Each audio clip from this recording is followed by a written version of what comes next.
If you're not too familiar with NASCAR, you probably think it's just a bunch of guys driving around in circles for 3 hours.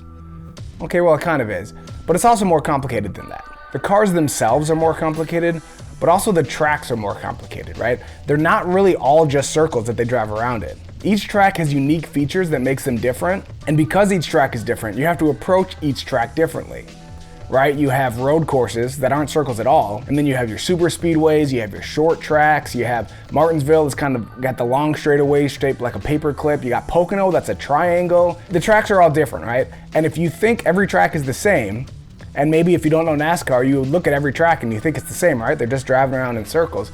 But these drivers have to know the intricacies of the track and the unique features that makes the track different. From the car setup to the way they drive it on Sundays, every track has to be approached differently. If you treat every track the same, you're not gonna win any races, and you're probably gonna end up in the wall.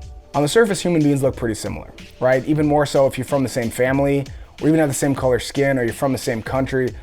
But no two people are ever the same. So how can we think we know anything about somebody just because we heard of or know of someone who kind of looks like them? Right? My brother and I look kind of alike. We were raised in the same home for most of our lives, in the same room actually growing up.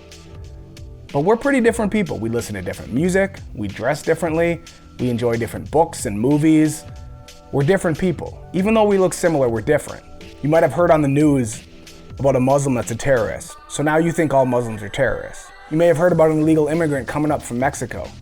So you think that all Mexicans are illegal immigrants. Maybe you saw an old white guy wearing a MAGA hat calling someone the N-word. So you think all Republicans are racist. How can we judge a whole group of people based on one person when every single person is a unique individual? I don't have all the answers to fix racism, but I do know something that would help.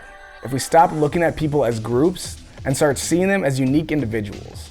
This country is so divided right now on political issues, on religion, on race, on different things. But I think if we actually sat down and talked to each other, if we actually had conversations, we would find out that we actually have a lot more in common, right? I want to challenge you today to sit down with somebody who isn't like you, somebody who's not in your circle, somebody who may not believe the same way you believe, who doesn't look like you, who doesn't act like you, who doesn't talk like you. Maybe you're an extrovert and you want to go to somebody, random person at Target or whatever.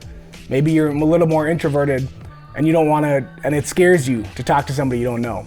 But find someone at school, at your job, that maybe you have a surface level relationship with, but you've never really sat down and had a conversation about where they're from, about what they believe, about why they believe what they believe. And have a conversation.